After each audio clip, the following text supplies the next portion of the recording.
So we're about to go work out with my friend Jen Delvo. We're in Grand Rapids. We're gonna go do an outdoor stair workout, and she keeps sending me her pin, like dropping her pin. I don't know how to use that function, and don't tell me how to, because I don't know. I don't want to know how. Just send me the address.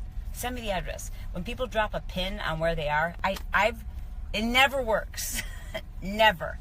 And plus, I don't want to turn on my location because I don't need people to know where my location is. And by people, I mean the FBI spies or whoever else is spying on me, or if you're spying on me. So it's just the whole thing. So I just keep saying, can you just tell me where you are? Can you just tell? Well, we found her. But now my phone's about to die because I was listening to podcasts all morning and I forgot. So it was not a good day, but now I see Jen. So now it is a good day. Hi, Jen. Jen, I thought we were friends. I know, sorry. What? That's what we're doing. That's a lot of stairs, and it's so steep. You can't even tell how steep it is. Well done, better than well seen. I read niggas well, a nigga well read. When you're doing the stairs, it's like interval or HIIT training. So the whole climb up, you're like, oh my God, I can't do it. One more step. You're running out of breath. Your muscles are burning from all the lactic acid building up, so they feel like they're about to shut down. You get to the top, you're completely out of breath, and then it's working recovery to walk yourself back down. And now we're just talking about how the goal when you get to a certain age is what? 55. And what's the goal at 55? The goal at 55 is to keep myself in shape. You know, as you get older. And my goal is to not get injured. And not get injured. That's right. Done a good job, man. Today. Good That's job. my man right there. It's kind of funny. I'm going to do a frequently asked question. So answers to your frequently asked questions. Number 1. When my hair is still damp, I take a round brush. I run up to the bathroom, even if I'm like going to run off and do errands. I run up into the bathroom. I take 10 seconds, a round brush, and I blow dry them. It literally takes 10 seconds. Then with hairspray, and I'm out the door. Less than 30 seconds total. And you just look a little bit more polished.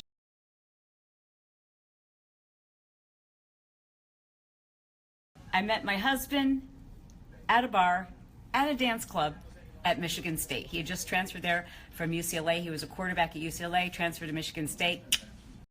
And no, I did not go home with him that night. How dare you? But you did give me every way to get a hold of you, like cell phone, beeper, work, home, every single number. No one believes your lies.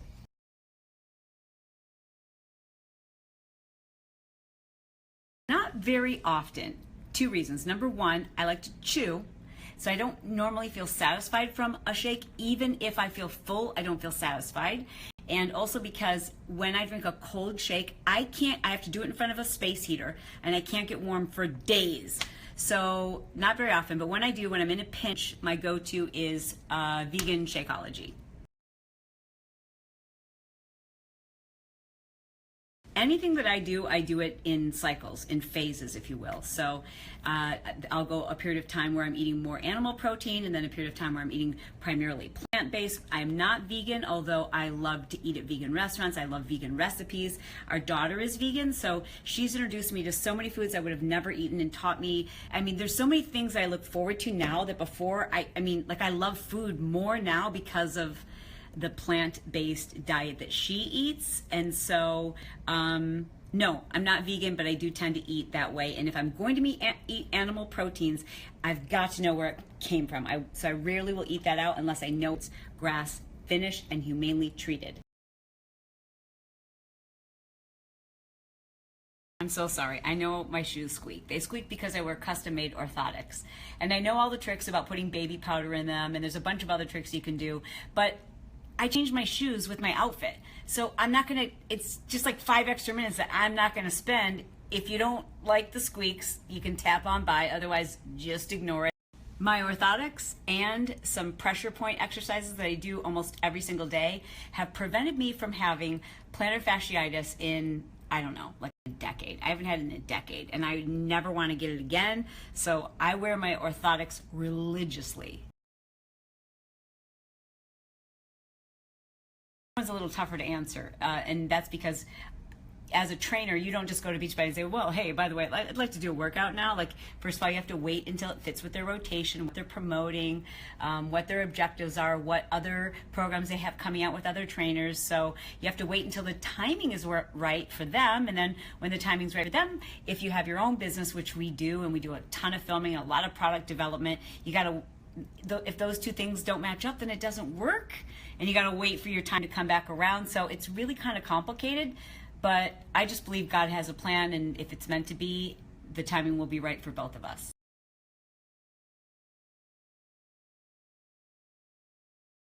I wasn't discovered in fitness. So I'm a serial entrepreneur. I've had lots of different businesses, including flipping used cars, and I had a used car lot in in Lansing, Michigan.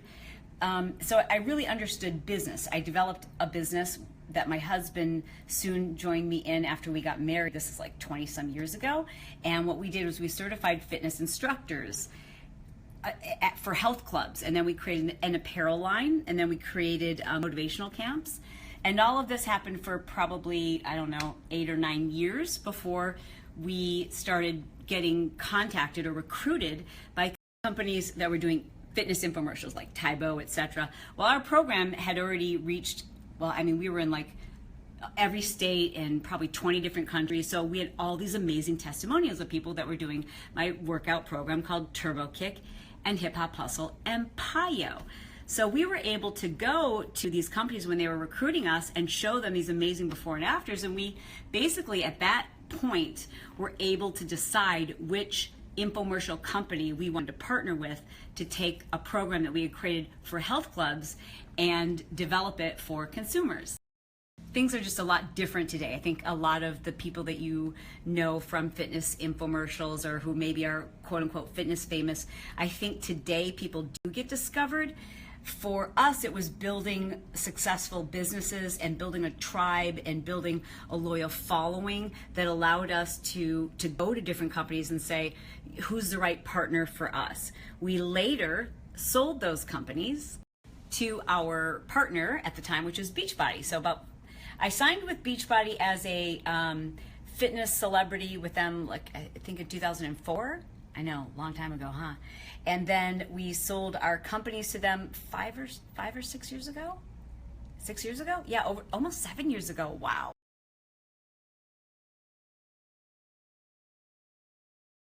My advice would be, don't ever allow that to be your goal. It's a horrible goal. I'm sorry, but let me give you some real talk. You don't need to wait for anyone to discover you. Just be who you are, get yourself out there, be consistent, be persistent. You're not going to be the chances of you being discovered are lower than the chances of you getting struck by lightning today. The chances of you building a following, building a tribe, building your own business by you doing the work persistently, consistently, and attracting the right kind of people, the chances of that being successful for you are very, very high if you'll be persistent. You don't need a book deal. You can self-publish. You don't need a contract to do your own infomercial. You can make YouTube videos. Look at Cassie Ho. Look at Natalie Jill. I mean, there's so many people. You don't have to wait to win a contract on one of these singing shows. Go on YouTube, consistently produce content. You don't have to wait for someone to discover you because you're so funny and so interesting that you need your own reality TV show. Produce it every single day on Facebook. Don't wait to be discovered. Allow people to find you by being out there and produce your own stuff. Then you know what percentage of the paycheck you get? 100%. 100% is a lot better than 3%.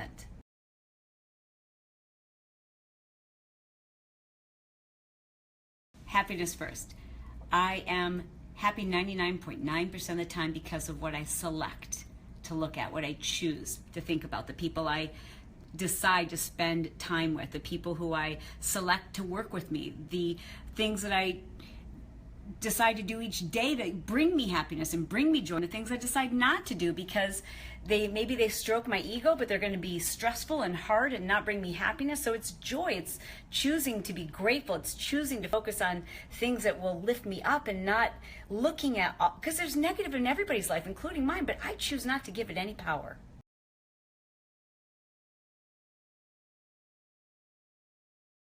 Energy is a mindset.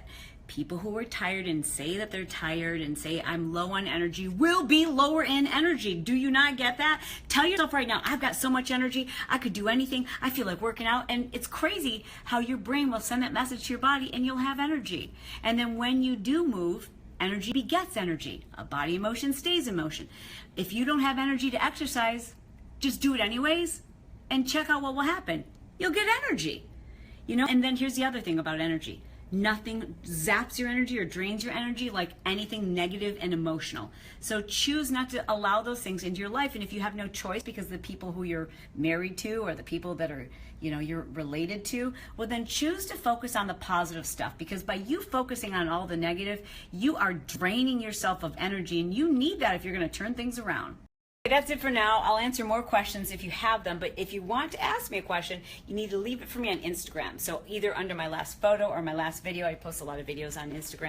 Leave me a comment there on the feed, not on my story, but on the feed, because then they don't disappear, and then I will actually see them, and I will go through those, and I will answer the most interesting or the most fun or the most creative, or I don't know. I'll just look at your questions there, but don't ask it here.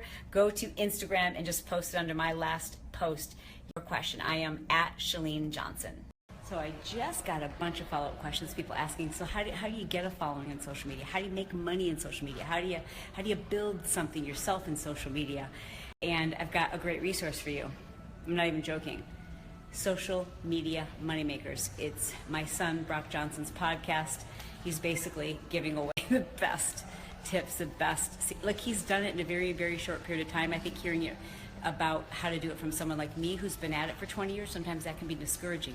But to hear from a kid who's already making a living and doing it in social media with a very, very busy schedule and limited budget is powerful, because then you know anyone can do it. So download and subscribe to his podcast. I get text messages every day from people who are my students saying, dude, the stuff your son is putting out is gold. His very best podcast, if you ask me, is the one that released today. It's so good. It is so money. It's his story. And I think what you'll take away from it is the significance of Parkinson's Law. Do you know what Parkinson's Law is? It's that whatever time we have available to get a project done, our work will expand to fill that time. So if you give yourself an hour, you'll get it done in an hour. You give yourself 2 weeks, you'll get it done in 2 weeks. You give yourself a year, it'll take a year. The work expands to your deadline. He built his business literally in 1 week, and he explains how and why, and his faith, and how growing up with Brett and I as his parents affected his decision to build a business while in college. So listen to that episode. It's so good. I will link to it in my next snap. Financial independence. I wanted to be able to provide for myself. And I knew that the best way to do this is by owning my own business. I didn't want to just get another job or... I want to send you a book if you are someone who pays attention to details, okay? So first, I'm going to tell you what books you get to choose between. You can choose my book, Push. If you already have that, then if you prefer, you can choose from one of the following. Brendan Burchard's book, The Charge, Lewis Howes' book, School of Greatness, or Pat Flynn's book, Will It Fly? Now, so you've got 4 books to choose from. How do you win one? I'll tell you. All you have to do is answer this pop quiz correctly. Be one of the first 20 people to answer it correctly. And it's kind of an assignment. But if you answer it correctly and you respond, then I'm going to text you back and I'll say, which book do you want? And I'm going to ask for your full name and your address, okay? So here's the quiz, the question, the assignment. Ready? If you listen to Build Your Tribe, my most recent 2 episodes about what's going on in my business, in episode part 1, I mentioned something that I explained I would further detail in episode number 2. I actually mentioned a whole bunch of things. But one of the things I said I would explain in further detail, I forgot. What was it? Okay, so in order to qualify to win that, number 1, you need to be subscribed to Build Your Tribe on podcast. It doesn't matter what podcast app you listen to it on, but you need to make sure you have subscribed. You need to have downloaded the last 2 episodes, and you probably need to have listened to those last 2 episodes if you're going to know the legit answer, all right? Don't guess. So this is kind of like what I like when I was in elementary school. We moved to a little town called Fowlerville, and we lived way out in the country, and there was just you know, acres and acres and acres of corn and farms, and we lived out in the middle of nowhere, and it was fun. I have nothing but awesome memories. Like that's what we did. We just played out. We weren't allowed in our homes. Your parents just kicked you out, and they said you can come in when the sun goes down. You would just play in the woods and in the corn and in the fields and in the barns, and that's kind of how I grew up until we moved to Portland, and then we moved to Grand Rapids.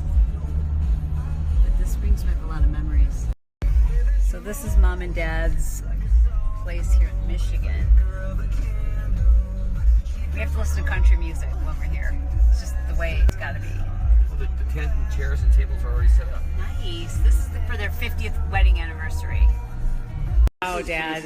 Dad, you have a lot of toys. Holy cow. So this is basically the Hubbard Lake garage that was 5 times this, everything condensed into this. My dad likes bikes, can you tell? But it was only, he was only going to have Wow. 3. So, yeah. They seem to multiply. You're doing a good job of using your space, because there's... This is your current project? What year is this, Indian? 1928. 1920. How long have you been working on it? Well, I haven't had much time lately. You know, maybe an hour. About an hour a day? No, just 1 hour. 1 hour total you've worked on it? Total, yeah. Luke, have you been helping? It's a 1931 Henderson? Yeah. And it's the exact same one. This is an Indian, isn't it? Yeah. But they're What do you both mean they're both the same? They're both designed by the same man. He worked for Henderson, and then he actually is William Henderson designed it. This man right here knows a lot about bikes. And what do you ride this one very often? This touring bike? I ride that all the time. Both of them. And that's a Indian. Is that a 4-cylinder? 1938 Indian 4. And then what's that one? That's a 1928 101 Scout. What does the 101 mean? It was just a designation it was given because it was a new model. It was the best bike Indian ever made. Billy. What's a better bike, a Vincent or a Indian? Or a Honda? Well, better. That's really can't describe them with better. Which is the greatest bike of Vincent? The Vincent's the greatest bike? What makes it the greatest? It was the fastest. It's still very fast. It was way ahead of its time. It was Brad Pitt 20, rides 30 years rides a ahead of its Vincent. time. Does he? Yeah, Yeah. I think thought so. He was driving my Crocker. He might. That's what You I sold heard. your Crocker to Brad Pitt? I sold it to a guy that I think was acting as an agent for him, but I'm not positive. Well, let's start some rumors while we're here. Yeah, we might as well. 25 Nera car. A 1925 what? Nera car. And who makes it? That was made by a Mr.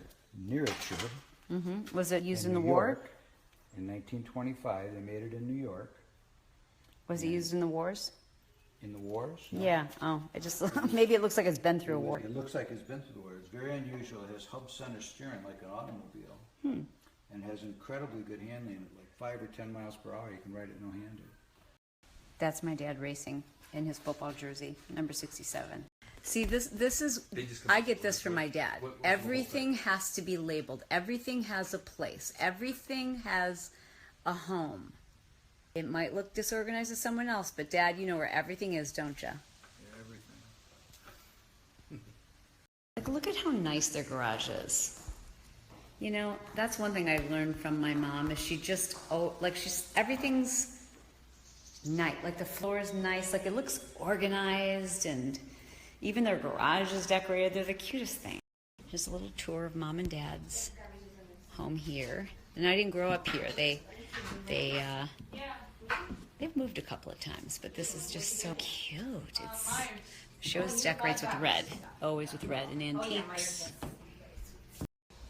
There's my brother, Janelle. Oh my.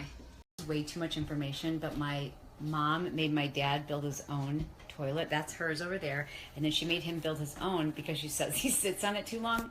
And they built him a freaking table. This is not right. You bring him his omelet? He asked for that. This is way too much information, and I'm sorry. So, I don't know if this is kosher, but I'm going to be riding this sucker in a skirt. All right, Dad, let's do this.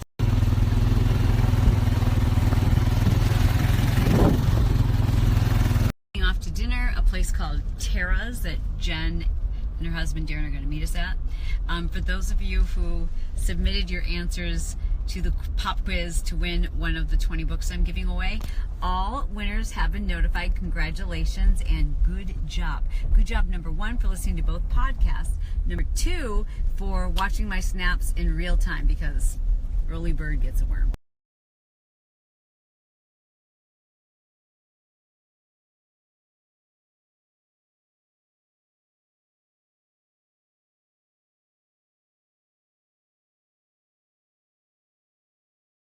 This morning we are going back to my Is this it? old high school. No, I think it's the next one. Yeah, we're going back to my old high school, Forest Hills Northern. Excited about that? Home of the Legion of Doom. Yep. Here we are, my high school that I graduated from, Forest Hills Northern High School, where I was voted. Do you know what I was voted, honey? Don't answer. Let's see if people can guess. I was seriously lobbying to win Best Dressed. I was lobbying. I spent every penny I made almost on clothes that year from Contempo Casual to win Best Dressed. I did not win Best Dressed. Okay, I'll tell you, I was not voted Best Dressed. I was not voted most likely to succeed. I was not voted most athletic. What other things do they vote on? Prettiest eyes? Nope. Class clown. That's what I got voted. Class clown. My parents are still so proud of that. Brett Johnson giving some football lessons to Drew Delvo. Gonna be a 7th grader. Gonna be a killer receiver. Brett Johnson, former quarterback, Michigan State University.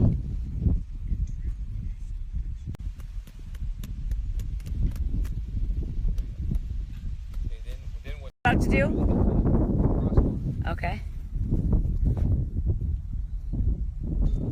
Wow.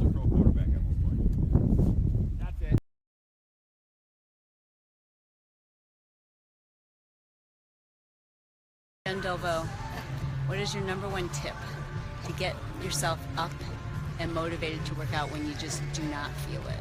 You need a really good playlist. Music, literally. I know people are going to ask who your headphones by. Beats. And are they wireless? Do you recommend them? I recommend them. This is an almond milk chai latte with a shot of espresso. Get in my belly. Well, I can't pronounce that sign, but I can tell you that this salad is amazing. It's going to be amazing. And it's made with tempeh, avocado, black beans, pineapple salsa, regular salsa, and local fresh greens. And some corn that I probably won't eat. Not a corn eater. I have to say, I don't think there's any state other than maybe Texas that is so in love with its own shape. Michiganders love the shape of the state. Vegan gelato. Peanut butter. How do you feel about it? It's amazing. It's that's crack right there. That's crack in the form of ice cream right there.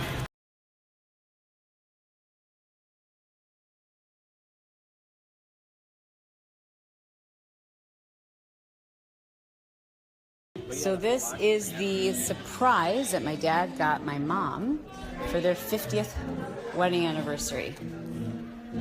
Pretty sick, right? We're here at my mom and dad's 50th wedding anniversary. There's my brother. Here's me. There's my friend Jen. The question is, where is Janelle? Yeah. Where is Bill? Where'd you go? Where'd my brother Bill go? All I know is my sister is supposed to be here, and we don't know where she's at. She says she's stuck in traffic. Bill, come here. Say hello. Hey. Where's our sister? She's getting ready. She's always late. Her hair like takes a little hours longer than mine. and hours. Like, yeah. Oh, look at the summer's finally rolling up. Like 2 hours later. Oh, how nice of you to show up, sister.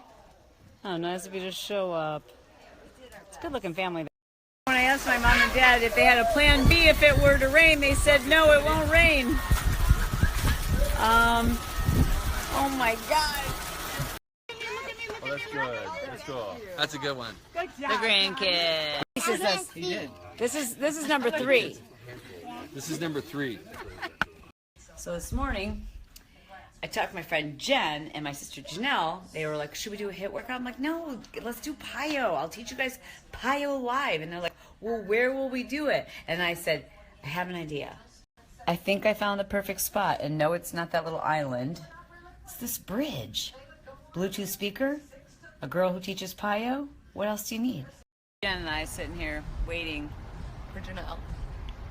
Nothing's new. Well, we finally found her. What's up, Janelle?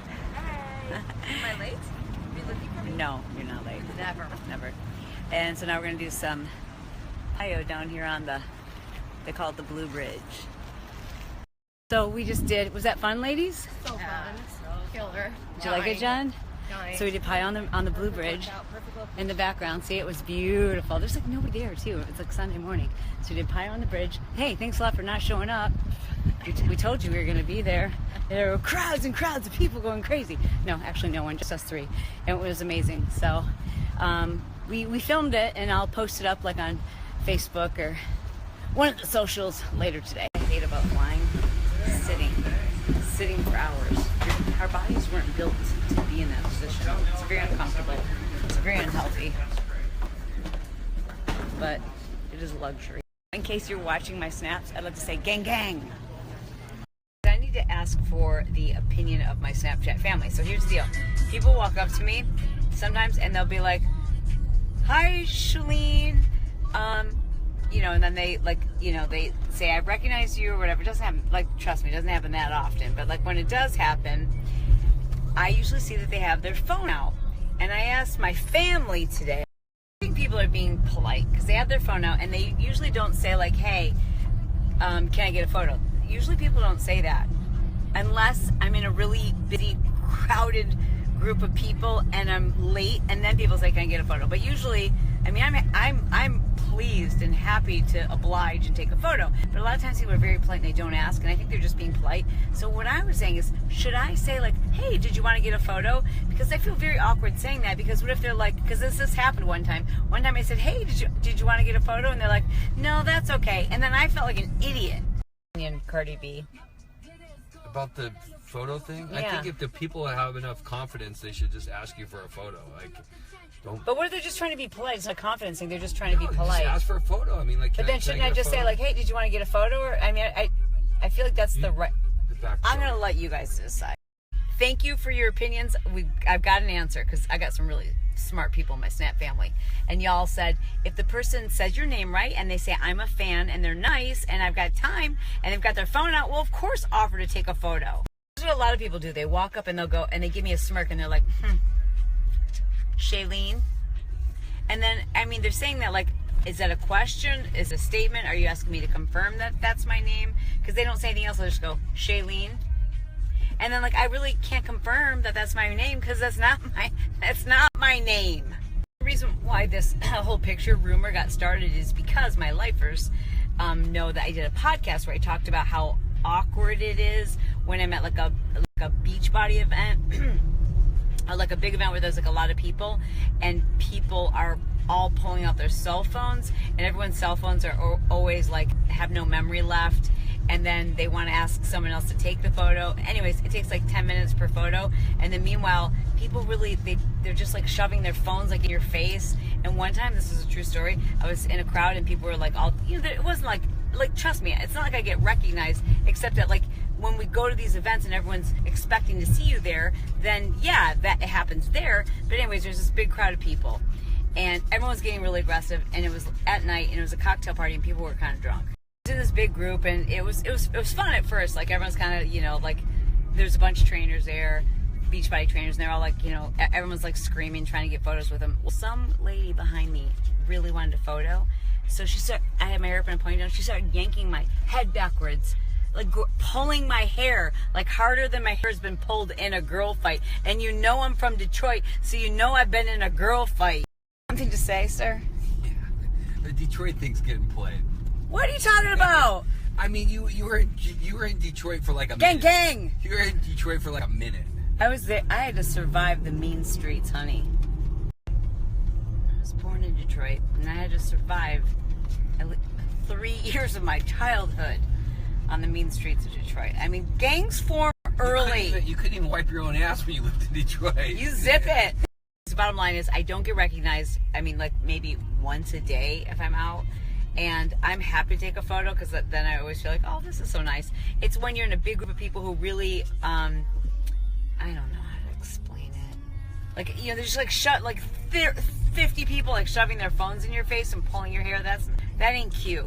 You know what is even better than your dog greeting you at the door when you get home? What's that?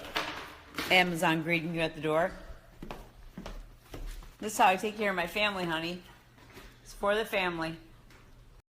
Oh my gosh, there he is. There's my puppy. My little baby puppy. Hi, puppy. Oh my goodness, and there's the chocolate puppy. We were in Grand Rapids, Michigan. I had this amazing tempeh, and I'm like, how'd you guys prepare this? And they said they just crumbled it up and then marinated it in salsa. So I'm going to experiment. We will marinate it overnight, and we'll figure out if this is actually good.